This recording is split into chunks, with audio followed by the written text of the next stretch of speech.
Hey, Michael, let's play a game of how well do you know your partner? What is my favorite, or who is my favorite organization in the NFL? My favorite. Oh, yes. Favorite organization, that would be the Baltimore Ravens. I just love the way they do and have done business over the years.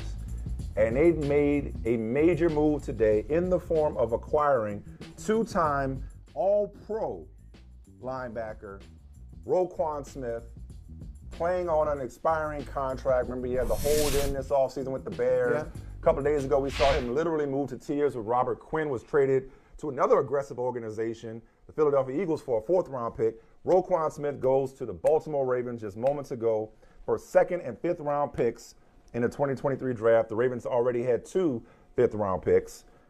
This is a guy who is leading the league in tackles this season, and over the last 5 seasons, only Bobby Wagner has more tackles than Roquan Smith. They're just always there at the end, making smart moves like this, fortifying that defense. Charles, bro, what do you think of this move? They know who they are. I mean, the Ravens are, this is very on brand. I mean, he and Patrick Queen together, man, that's a lot of speed. That's a lot of playmaking. Yeah. Right. And on a defense that needs it, right? I mean, let's be real here. Like they need help up front. I hope this isn't their only move, though. You know, I do think that there's potentially other opportunities out there for them, particularly considering that the Rashad Bateman injury could be a little more elongated than they expect. But if you had asked me, given playoff window, style, fit, all these different things, pick a team. This is it. This is the team. This is the team I would have put him on. It's perfect for them. And I also think this is the destination too, where realistically they could potentially work out a long-term deal with him. As you said, he's on an expiring contract, but I think they'll pay him. They're not cheap. Contrary to the Lamar Jackson negotiation and the perception around that, not that they're shortchanging Lamar Jackson, they pay their players. Right. Yeah. And another thing, too, people should understand this kind of addition. Defensive additions are great because they can typically step in pretty quickly, contribute really quickly.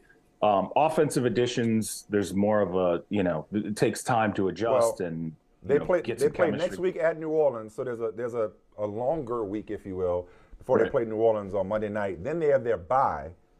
Yep. And then, again, this is the NFL, but here's the schedule.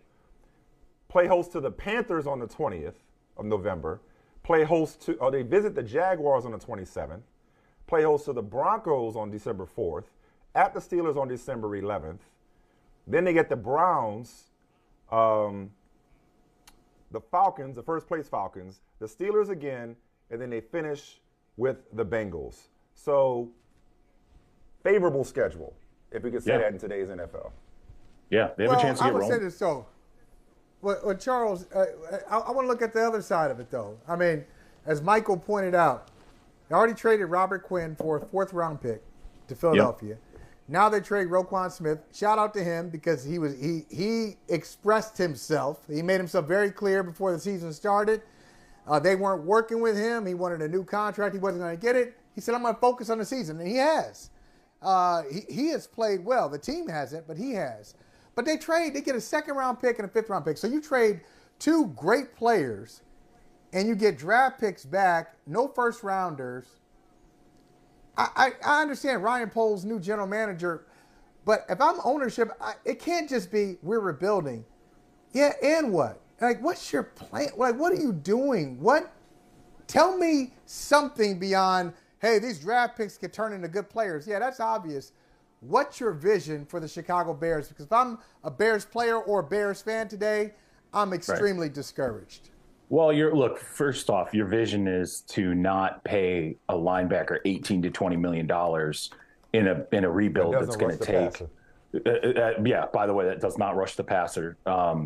In a situation where you're looking at a build that there's a lot to address here. Okay. And I also think there is a mindset of if what we're starting to see from Justin Fields, this is like, okay, we're starting to see some traction. if we're going to start to trust him throwing downfield, like they need as many draft picks as possible to fortify things around him. And I know Matt Eberflus is a defensive coach, but I think the way that you approach this is Eberflus can get his guys in there that he wants on defense, that he knows fit his scheme, what he wants to do, and then you pour a lot of the draft assets into building around Justin Fields, if indeed that is their guy moving forward, if they can figure that out by the end of the season. I just think it's about who are you paying and what is your window. They don't have a window. Yeah. So you're going to eat up a lot of his contract in something that's not a window. Yeah, and by the way, no one's doing team-friendly deal and quote-unquote team-friendly. Everybody wants the 3-year deal, the 4-year deal. They want and this is another younger guy who wants a shorter-term deal so that he can get to free agency again before he runs out of his prime. And it just, I from a financial, sense, I get this. And also from a building sense, if you're going to build around Justin Fields, you need as many picks as possible. Well, Mike, in picks to do what Baltimore has done for Lamar Jackson, you asked what's their vision. Coincidentally, they should be looking at Baltimore and how they've tailored their offense, tight ends, obviously offensive line, running quarterback. They don't throw it enough to say, oh, they got to have a big-time wide receiver out there. Right. We saw the second half of this last game against Tampa. They won that game because they remembered who they are, and they ran the ball in the second half. If Justin Fields is going to be doing these design runs like this, maybe they need to be treating Justin Fields like their version of Lamar Jackson. And they're catching on to what I hope is a trend moving forward in the league, that you can now take some of these speedy receivers or guys who simply just need the ball in their hands and figure out a way to give it to them. That doesn't necessarily mean you got to throw. I like Devin Duvernay, okay, who, by the way, Michael Smith turned down the trade last week. But anyway, don't you dare bring up that trade. I want to go ahead. I want to go ahead and get the ball in his hands because he's fast. Deebo Samuel. I think there's just you have teams. I think are now looking at wide receivers and saying, can we turn more of these guys into hybrid players, run reverses, run sweeps, like figure out ways just to get the ball in their hands so that they can use that speed and not necessarily just make it targets down the field. Right. I'm gonna save our time and nobody cares about our fantasy shenanigans, but I'm calling you after the show because I'm not even gonna put you on blast right now with that trade offer. I over-offered, but anyway. Bullshit! Are you serious? Are you serious right now? You're just trying to get a rise out of me. You're trying to get a rise out of me. I'm glad you turned it down. Successful. I'm glad you turned it down because it is off the table now. You had one shot at that deal. You're never getting that shot again. Yeah, I want to cuss you out so bad right now. Hold on. Michael, hey, Mike, here was the trade. Okay, Mike, forget it. Here was the trade. Hold on. This lets me further know. This lets me further know that he didn't over-offer because he's like, oh, it's off the table. You had your one. No. Listen, you did not. Okay, I'll make it quick. Look, Deontay Foreman went smooth off, and it'd have been great to have him in my lineup. This dude offered me Kirk Cousins, Devin Duvernay, Odell Beckham, and Deontay Foreman for Josh Allen. Josh Allen and Keenan Allen. Not just Josh Allen, but Josh Allen and Keenan Allen. Busted wheel Keenan Allen. At least he got a team. You offered me Odell Beckham Jr. What are you talking about?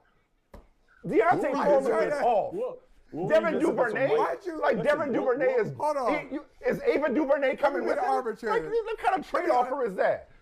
Let me arbitrate this. Let me arbitrate this. Charles, why did you include Odell Beckham Jr.? The three guys that were because Mike is confident he's going to make the playoffs, number one. Okay, so he will be there for the playoffs. Number two, the three guys that Mike's banging on scored like 75 points this week. And Mike, did you win this week? What's your record going to be? No. Oh, you talking shit. Oh, okay. Oh, wait, you're feeling good about your team. You're going to be 500. Oh, listen. I'm going to be 4-4. Ain't no such thing as halfway crooks. It's going to be 7-1. You got a really good group. But that was an awful trade offer, and you know it. Let's get back to reality. I got smoke for you after this show. I love nothing more than trades. So there's another one, though. I think our Peter King if I'm not mistaken, it was Peter King, talked about the Dolphins and Jets were both willing to offer first-round picks for Bradley Chubb. Do you see the now 3 and 5, I believe, 3 and 5 Broncos deciding to move on, or are they going to sign him? Going back to that window you talked about, or do they sign him to a long-term deal? Bradley Chubb. I think look, they need pass rushers, but here's the thing, and I know this was definitely a thought process coming into the season.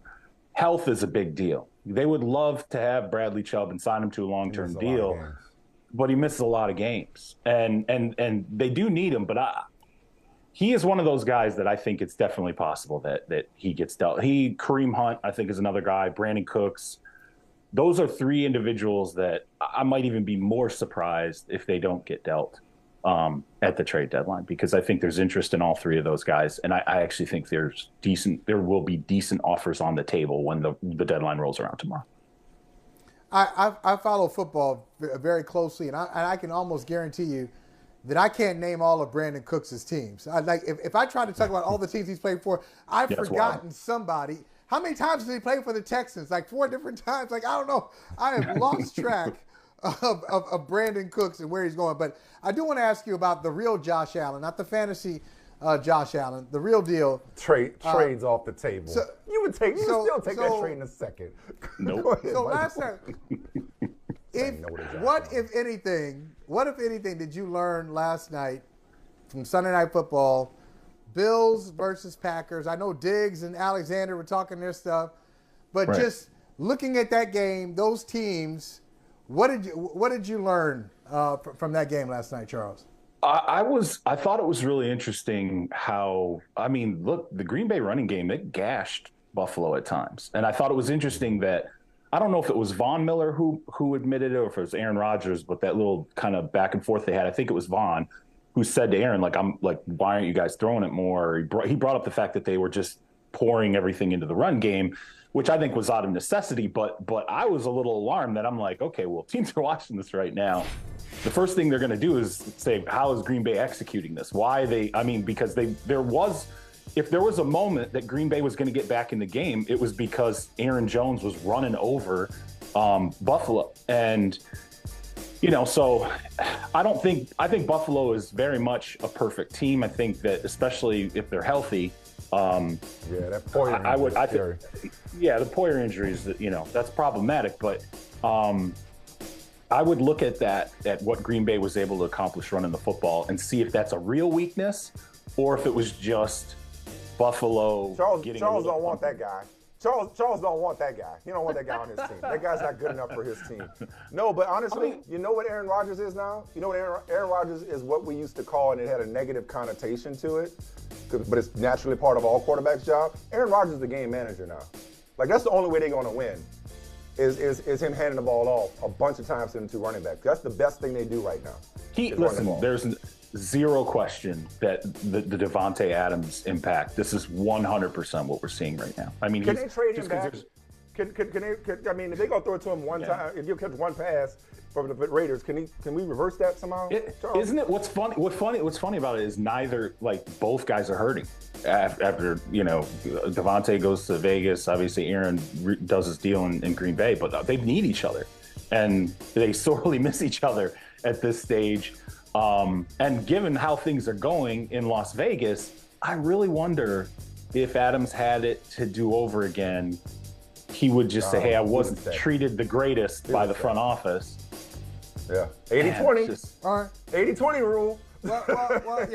Listen, Charles, we were talking about Vegas earlier and Josh McDaniels, and I said, I don't know if Mark Davis has the patience to stay with McDaniels. Yeah. He should, but it's Mark Davis. What kind of sense do you get on this? Do you think McDaniels has plenty of time to figure this thing out?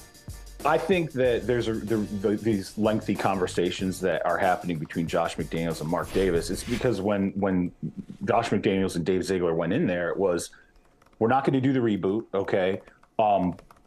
Let us devote some money in free agency, which they did. Obviously, they go and they get Davante Adams. You go and you get Chandler Jones, Roquan Smith. There was money poured into this situation. And I think Mark Davis is kind of like, okay, so what's the deal now? Like what needs to be fixed? What's not working right now? I think if you do have one retort, if you're Dave Ziegler and you're Josh McDaniels, it's Mark, let me show you all the drafts of the past regime, and let me show you all the building blocks that should have been here now that are not, and how much that hurts the underlying value of the roster. And we are now learning that this is probably a little more of a rebuild than we expected. Hey Charles, we got 1 minute before we gotta go. Last question I got for you is: can anybody get to Jerry Jones and convince him that Ezekiel Elliott that he is the complimentary back? That, okay, cool. You love Zeke. He can be on the team, but he is the thunder to Tony Pollard's lightning. Like we've all seen this with our own eyes that Tony Pollard's been the better running back, and yesterday should have proved it. Yeah, I think it's to me, he electrifies the offense. I mean, like that's and I think Zeke's actually having a good season. I think he's playing well this year. He's running hard. I like things I'm seeing out of Zeke, but the reality is I think I'm with you. I think it should be reversed. I think Pollard should be your primary, and Zeke should be your goal line guy, the one who accentuates Pollard. Yeah. And yes, I did trade him away. I did trade him away. Hey, Charles, I know what you're trying to do. You're trying to Jedi mind trick me into thinking I passed on a great trade and then begging you to take that trade. It's working. And then you add Josh Allen to that juggernaut that you already have. Charles' team is dope. I can't front. Team is dope. Hey, thanks for watching Brother from Another on YouTube. Make sure you hit subscribe before you leave, and be sure to watch us 3 to 5 p.m. Eastern Time on Peacock. Appreciate you.